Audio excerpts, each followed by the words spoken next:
ayon sa sabi niyo sa akin.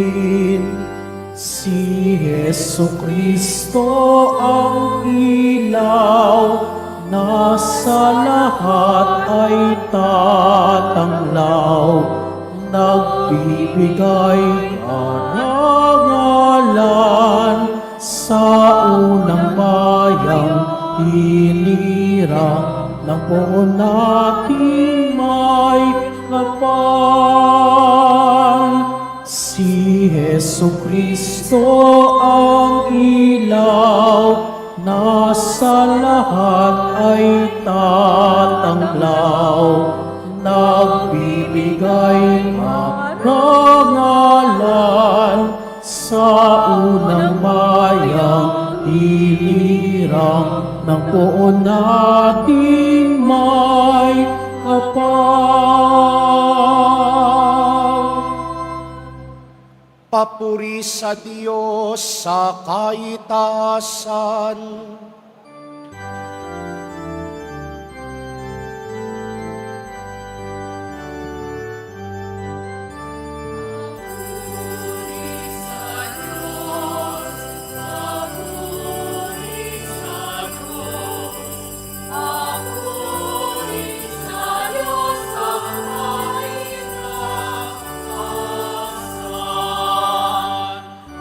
At sa lupa'y kapayapaan.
Sabay na po nating patayin ang mga ningas ng ating kandila. Manalangin tayo. Ama naming makapangyarihan, iniluluhog namin sa iyong dakilang kamahalan na katulad ng iyong anak na naging hindi naiiba sa mga tao at ngayon dinala sa iyong banal na templo.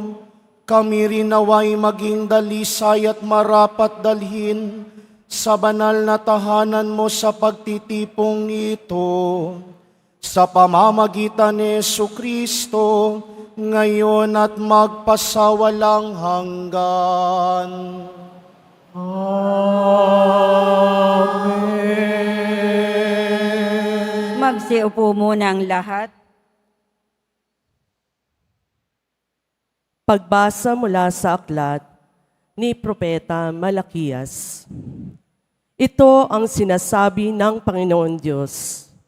Ipadadala ko ang aking sugo upang ihanda ang daraanan ko. At ang Panginoon na inyong hinahanap ay biglang darating sa kanyang templo. Darating ang pinakahihintay ninyong sugo at ipapahayag ang kanyang tipan. Ngunit sino ang makatatagal pagdating ng araw na iyon? Sino ang makaharap pag siya'y napakita na? Siya'y parang apoy na nagpapadalisay sa bakal at parang matapon na sabon.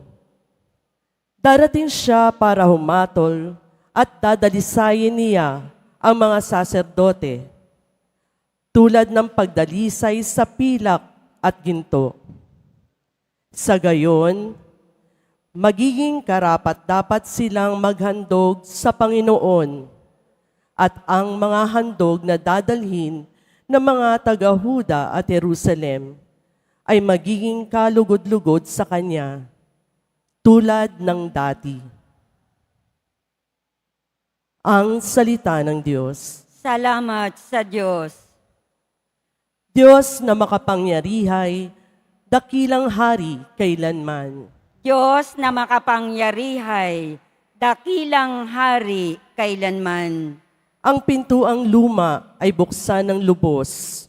Ang dakilang hari ay doon papasok. Diyos na makapangyarihay, dakilang hari kailanman. Ang dakilang haring ito ay sino ba? Siya ay ang puon, dakilang talaga. Saan mang labanan, tagumpay ay Kanya. Diyos na makapangyarihay, dakilang hari kailanman. Ang pintuang luma ay buksan ng lubos. Ang dakilang hari ay doon papasok. Diyos na makapangyarihay, dakilang hari kailanman. Ang dakilang hari sino bang talaga? Makapangyarihang Diyos at hari siya. Diyos na makapangyarihay, dakilang hari kailanman.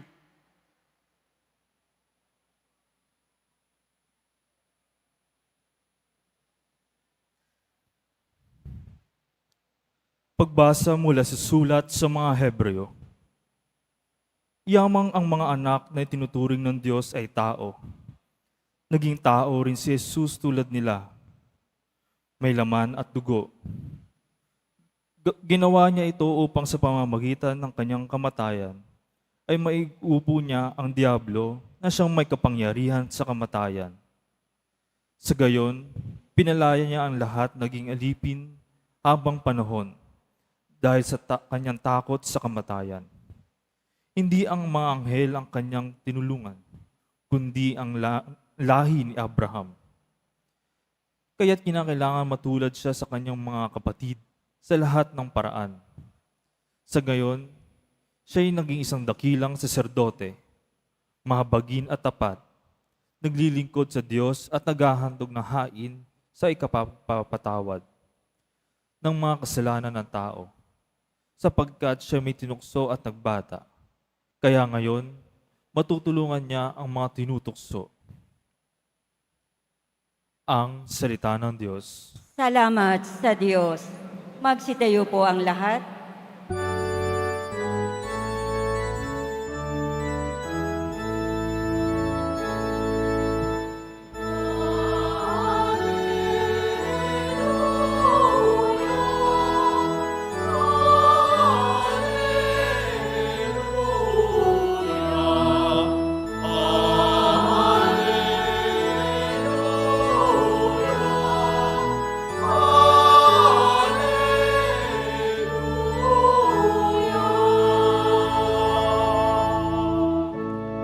para sa lahat ng bansa. Liwanag na nagmumula sa bayan mong dinakila.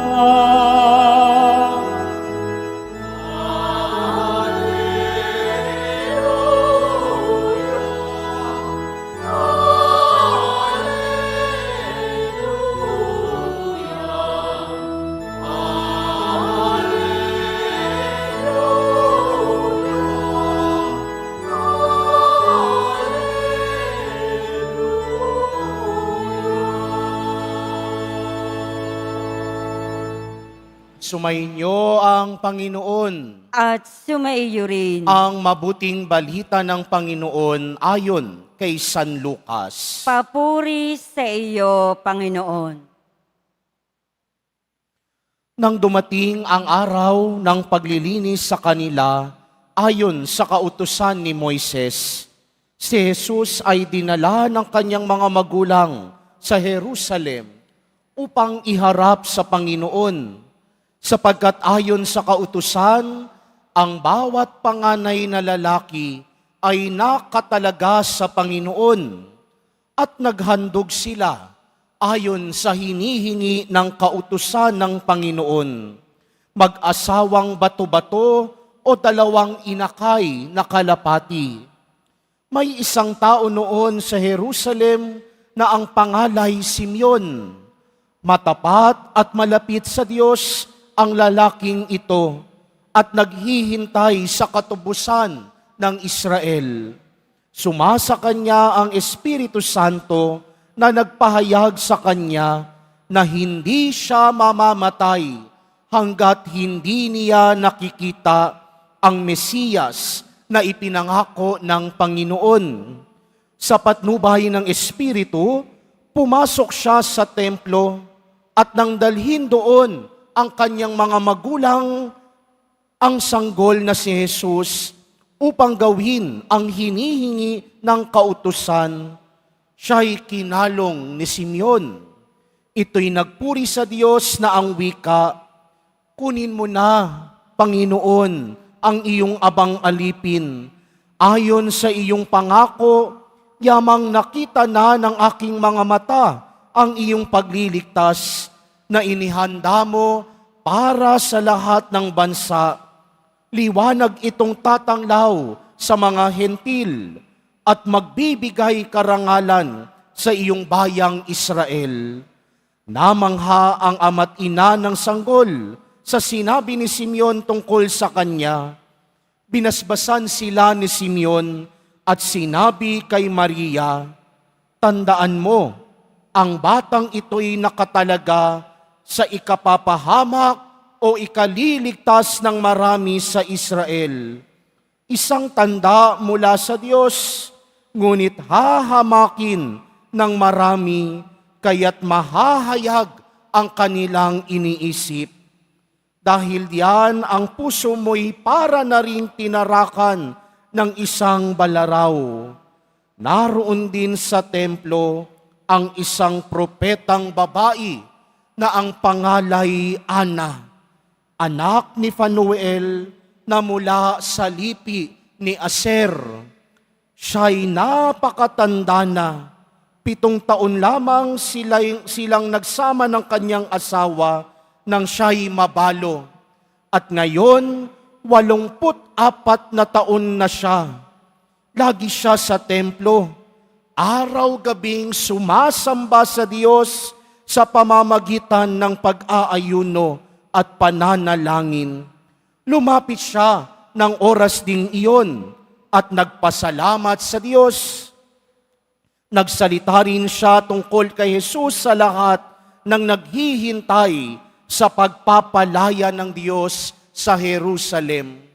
Nang maisagawa nila ang lahat ng bagay ayon sa kautusan, bumalik na sila sa kanilang bayan sa Nazareth, Galilea. Ang batay lumaking malakas, marunong at kalugod-lugod sa paningin ng Diyos. Ang mabuting balita ng Panginoon. Pinupuri ka namin, Panginoong Heso Kristo. Magsiupo muna ang lahat. Magandang umaga po sa inyong lahat. Maligayang pagdating sa Basilica Minor at Pambansang Dambana ni Jesus Nazareno. Ngayon ay linggo, araw ng pakikipagtagpo sa Panginoon. Araw ng pakikipagdaupang palad natin kay Jesus Nazareno. Kaya marapat lamang nabigyan natin ng isang masigabong palakpakan si Jesus Nazareno.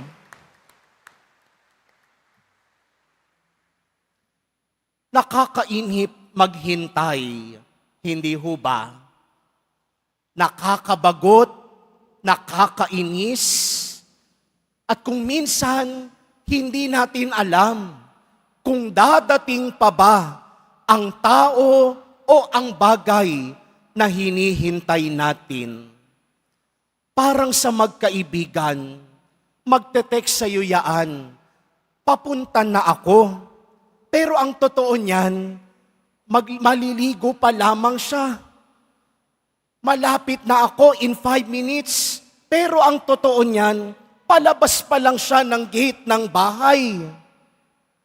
Nakakainip maghintay dahil hindi natin alam kung dadating at makararating pa ba ang tao o ang bagay na hinihintay natin. Pero alam niyo ho, may grasya rin sa paghihintay. Minsan, darating ang dihamak na mas magandang bagay kaysa sa bagay na hinihintay natin. Dahil sa paghihintay, tinuturuan din tayo nito na palaguin at habaan ang pasensya at pagyabungin ang pag-asa sa hinihintay natin.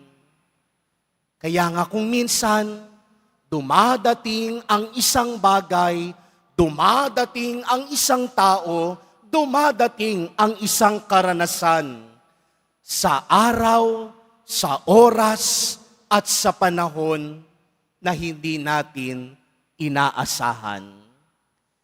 Ngayong linggo ay kapistahan ng pagdadala kay Jesus sa templo. Presentation of the Lord in the temple. At sa kapistahang ito, ginugunita at isinasaalaalan natin nang dinala si Jesus ng kanyang magulang sa templo. Para sa mga Hudyo, kapag ang babae ay nanganak, dapat niyang tumungo sa templo para maglinis. Kaya nga dito sa kautusan ng mga Hudyo, kailangan nilang mag-alay ng bato-bato o 2 inakay na kalapati. At doon sa templo, bukod sa paglilinis ng babae, kailangang ihandog, kailangang italaga ang unang anak na isinilang ng babae. Pero ibahin ninyo ang pagkadala kay Jesus sa templo. Dahil ang pagdala kay Jesus sa templo ay pagsasakatuparan ng Diyos sa kanyang pangako na muling bumalik sa templo. Tandaan natin, sa lumang tipan, sa Old Testament, nilisan ng Diyos ang templo, na wala ang presensya ng Diyos sa templo. Bakit? Dahil paulit-ulit na nagkakasala ang mga Israelita. Sumasamba sila sa Diyos-Diyosan. At dahil doon, nagpasya ang Diyos na lilisanin niya ang templo.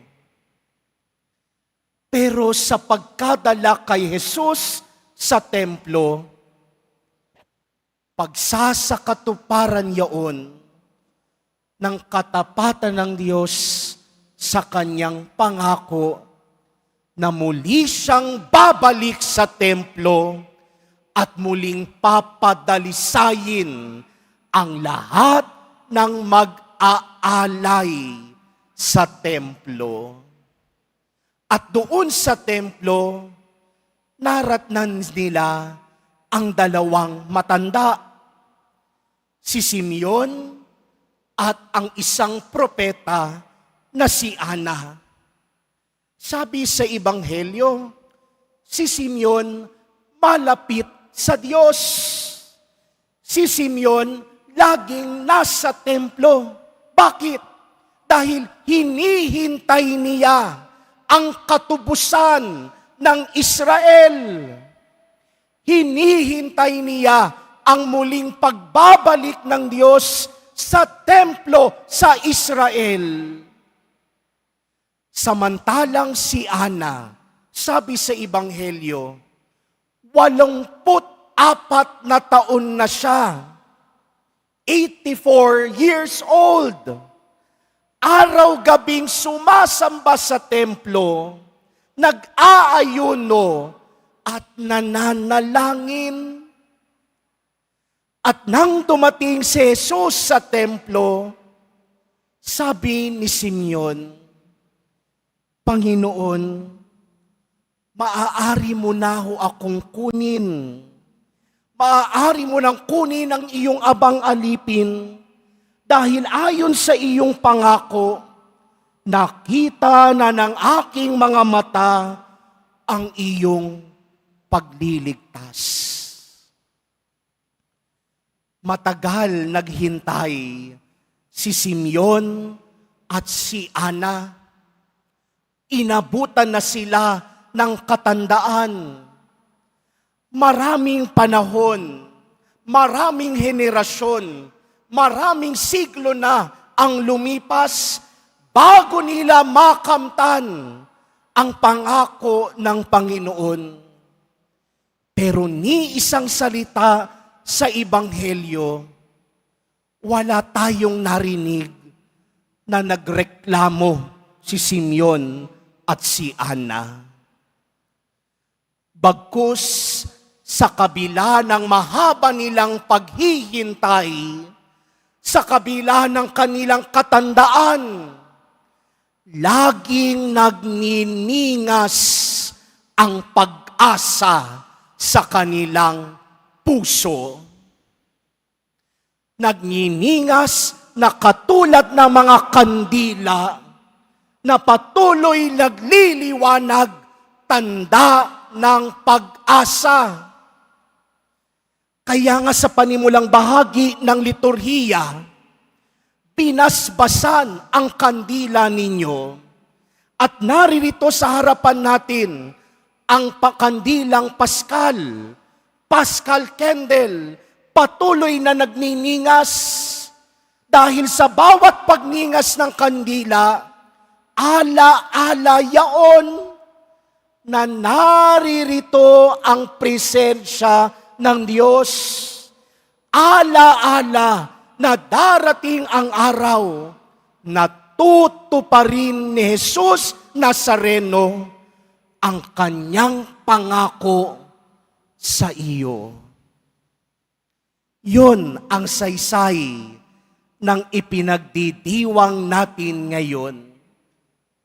Bagamat mahaba at matagal tayong naghihintay, Pero ipinakita sa atin ni Simeon at ni Ana na kailangan pa rin laging pagningasin ang pag-asa. Dahil ang pag-asa ni minsan hindi bumibigo. Spes non confundit. Hope does not disappoint. Ang pag-asa kahit kailan hindi tayo bibiguin. Kaya sa misang ito, yan ang grasyang hihilingin natin. Nawa katulad ni Simeon at ni Ana, laging pairalin at pagningasin natin ang pag-asa. Dahil lahat ng kumakapit kay Jesus Nazareno, lahat ng sumasalya kay Jesus Nazareno, lahat ng nagtitimon kay Jesus Nazareno, minsan hindi nabibigo. Pero hindi sapat ang umasa para mapagningas natin ang pag-asa katulad ng ginawa ni Simeon at ni Ana. Dapat meron tayong malalim na ugnayan sa Diyos, sumasamba, nag-aayuno at nananalangin. In short, dapat malapit tayo sa Diyos. Magsitayo ang lahat at ipahayag natin ang ating pananampalataya. Sumasampalataya ako sa Diyos amang makapangyarihan sa lahat, na may gawa ng langit at lupa. Sumasampalataya ako kay Heso Kristo, iisang anak ng Diyos, Panginoon nating lahat. Nagkatawang tao siya, lalang ng Espiritu Santo. Ipinanganak ni Santa Mariang Birhen, pinagpakasakit ni Poncio Pilato, pinako sa krus, namatay, inilibing. Nanaog sa kinaroroonan ng mga yumao, nang may 3 araw na buhay na maguli, umakyat sa langit, naluluklok sa kanan ng Diyos amang makapangyarihan sa lahat. Doon magmumulang paririto at hukom sa nangabubuhay at nangamatay na tao. Sumasampalataya naman ako sa Diyos Espiritu Santo, sa banal na simbahang Katolika, sa kasamahan ng mga banal, sa kapatawaran ng mga kasalanan, sa pagkabuhay na muli ng nangamatay na tao, at sa buhay na walang hanggan. Amen. Minamahal kong mga kapatid, ilapit natin ang ating mga panalangin sa Ama na nag-alay ng kanyang bugtong na anak bilang ilaw at gabay natin. Sa bawat panalangin ang ating itugon, Panginoon, dinggin mo kami. Panginoon, dinggin mo kami. Pangalagaan nawang mabuti ng mga pinuno ng ating simbahan ang banal na tradisyon ng ating pananampalataya. Manalangin tayo. Panginoon, dinggin mo kami. Makapaglingkod nawa ang mga pinuno ng ating pamayanan nang may pag-aalay sa sarili, magpahayag at kumilos sa ngalan ng katotohanan at maging saksi sa pag-ibig ni Kristo. Manalangin tayo. Panginoon, dinggin mo kami. Maging matatag nawa tayo sa ating paglalakbay tungo sa kabanalan na siyang kalooban ng Diyos. Manalangin tayo. Panginoon, dinggin mo kami. Tanggapin nawa sa Kanyang kaharian ang mga nahimlay nating mga kapatid at mapatawad nawa sila sa kanilang mga kasalanan. Manalangin tayo. Panginoon, dinggin mo kami. Sa ilang sandali ng katahimikan, ating ipanalangin ang iba pang mga pangangailangan ng ating pamayanan. Gayon din ang mga intensyon na inaalay sa ating misa sa araw na ito at isama rin natin ang ating mga pansariling kahilingan.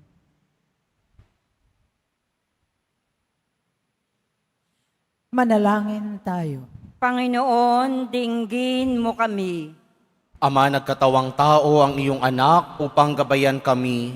Iniluluhog namin sa iyo ang aming mga kahilingan at humihingi kami ng paggabay mo para matupad namin ang iyong kalooban. Hinihiling namin ito sa pamamagitan ni Jesucristong aming Panginoon. Amen. Magsiupo muna po ang lahat.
Magsitayo po ang lahat.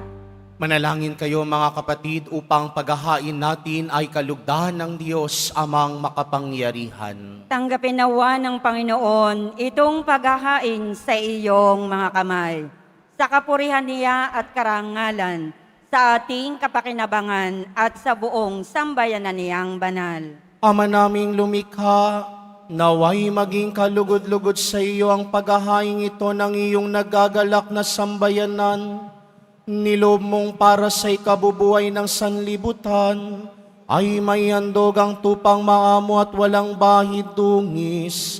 Si Jesucristo na iyong anak at aming Panginoon magpasawalang hanggan.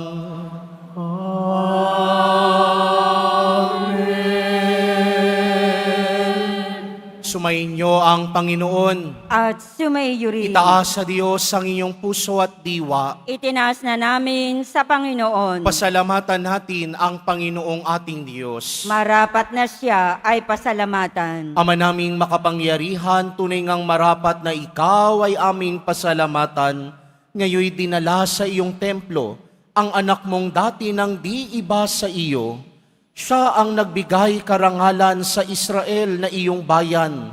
Siya ang ipinahayag ng Espiritu Santo bilang liwanag na tatanglaw sa lahat ng tao. Kaya kaisa ng mga anghel na nagsisiawit ng papuri sa iyo nang walang humpay sa kalangitan, kami nagbubunyi sa iyong kadakilaan.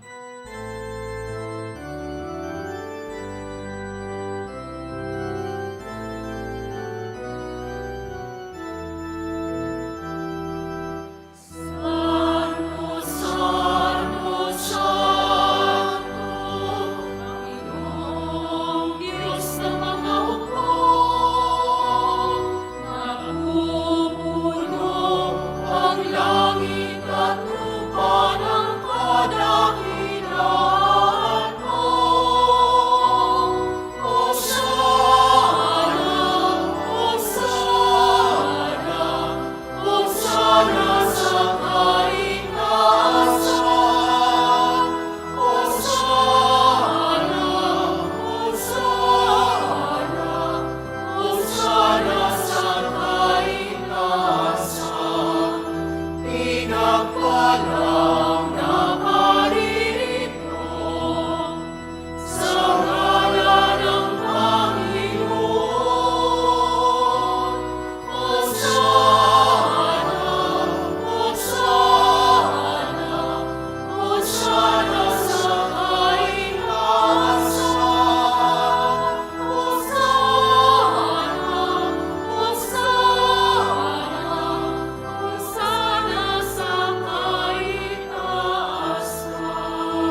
Magsilod po ang lahat.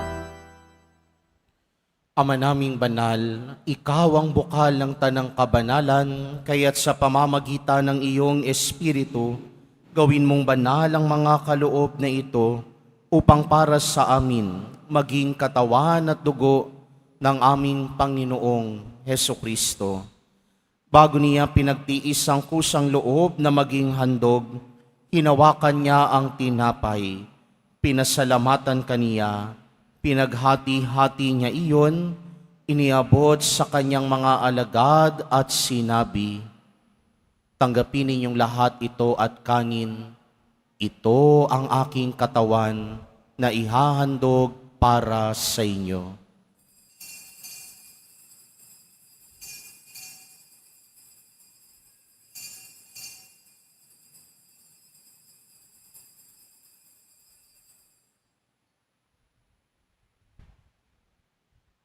Gayun din naman noong matapos ang hapunan, hinawakan niya ang kalis, muli kanyang pinasalamatan. Iniabot niya ang kalis sa kanyang mga alagad at sinabi, "Tanggapin ninyong lahat ito at inumin, ito ang kalis ng aking dugo, ng bago at walang hanggang tipan, ang aking dugo na ibubuhos para sa inyo at para sa lahat sa ikapagpapatawad ng mga kasalanan. Gawin ninyo ito sa pag-alala sa akin."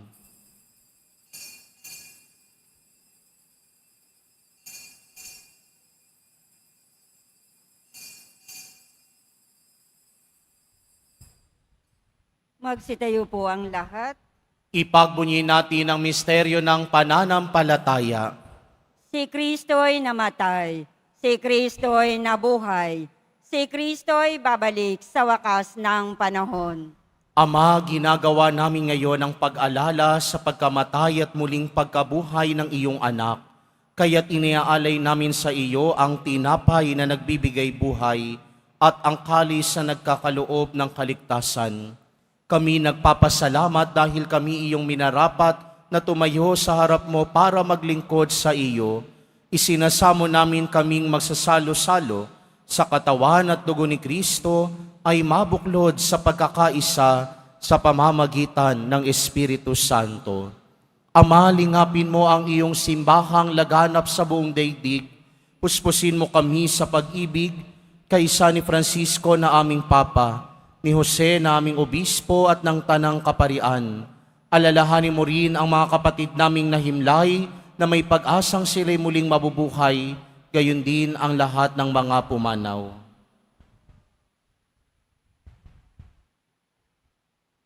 Kawaan mo sila at patuloyin sa iyong kaliwanagan. Kawaan mo at pagindapatin kaming lahat na makasalo sa iyong buhay na walang wakas, kaysa ng mahal na Birheng Maria na ina ng Diyos, ng kabiyak ng puso niyang si San Jose, kaysa ng mga apostol ni San Juan Bautista at ng lahat ng mga banal na namuhay dito sa daigdig ng kalugod-lugod sa iyo, maipagdiwang nawa namin ang pagpupuri sa ikararangal mo sa pamamagitan ng iyong anak na aming Panginoong Hesukristo. Sa pamamagitan ni Kristo, kasama niya at sa Kanya, ang lahat ng parangal at papuri ay sa iyo, Diyos amang makapangyarihan, kasama ng Espiritu Santo, magpasawalang hanggan.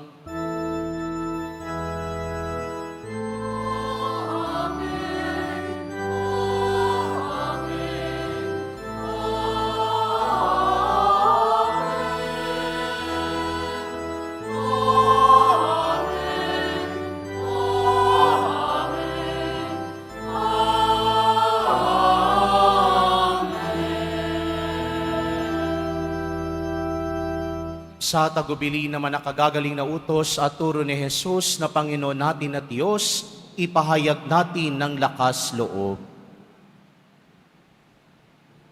Ama namin, sumasalangit ka. Sambahin ang ngalan mo. Mapasa amin ang kaharian mo. Sundin ang loob mo dito sa lupa para nang sa langit. Bigyan mo kami ngayon ng aming kakanin sa araw-araw at patawarin mo kami sa aming mga sala para ng pagpapatawad namin sa nagkakasala sa amin. At huwag mo kaming ipahintulot sa tukso at iadya mo kami sa lahat ng masama. Iniling namin kami adya sa lahat ng masama, pagkalooban ng kapayapaan araw-araw, iligtas sa kasalanan at ilayo sa lahat ng kapahamakan, samantalang aming pinananabikan ang dakilang araw ng pagpapahayag ng tagapagligtas naming si Jesucristo. Sapagkat iyo ang kaharian at ang kapangyarihan at ang kapurihan magpakailanman. Amen. Panginoong Jesucristo, sinabi mo sa iyong mga apostol, kapayapaan ang iniiwan ko sa inyo, ang aking kapayapaan ang ibinibigay ko sa inyo. Tungayan mo ang aming pananampalataya at huwag ang aming pagkakasala. Pagkalooban mo kami ng kapayapaan at pagkakaisa ayon sa iyong kalooban, kasama ng Espiritu Santo, magpasawalang hanggan. Amen. Ang kapayapaan ng Panginoon ay laging sumainyo. At sumaiyo rin. Magbigayan kayo ng kapayapaan sa isa't isa.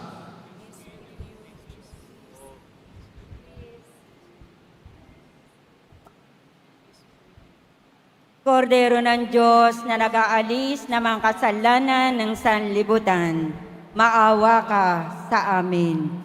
Kordero ng Diyos na nag-aalis ng mga kasalanan ng sanlibutan, maawa ka sa amin.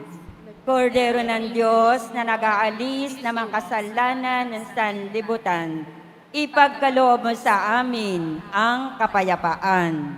Magsilod po ang lahat.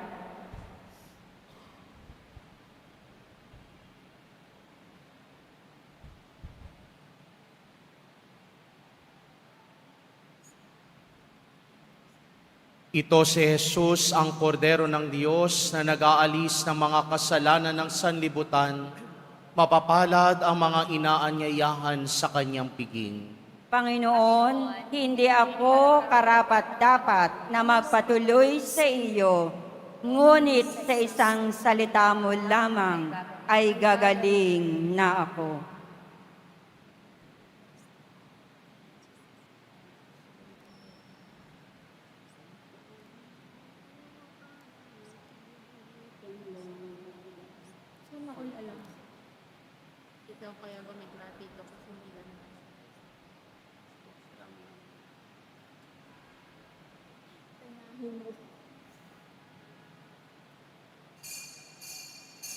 Para sa lahat ng tatanggap ng banal na komunyon, sasagot po tayo ng amen.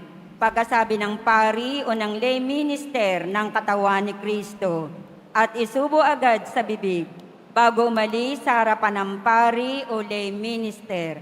Sumunod po tayo.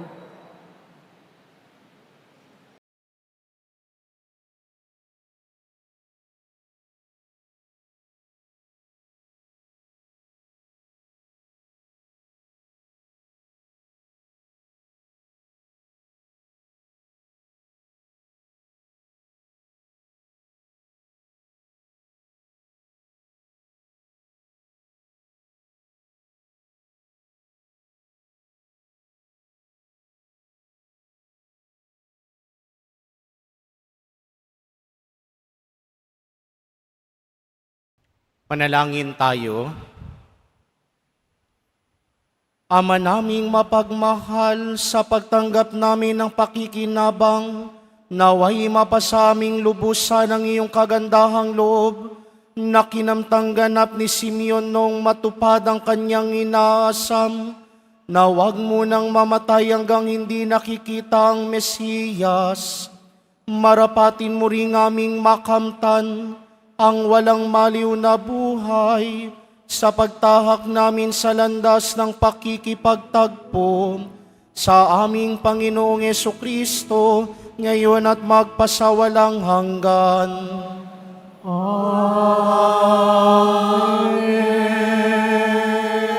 sumainyo ang Panginoon. At sumaiyo rin. Mahal na poong Jesus Nazareno, inihayag mo sa pamamagitan ng krus ang walang maliw na pag-ibig ng Diyos sa sangkatauhan.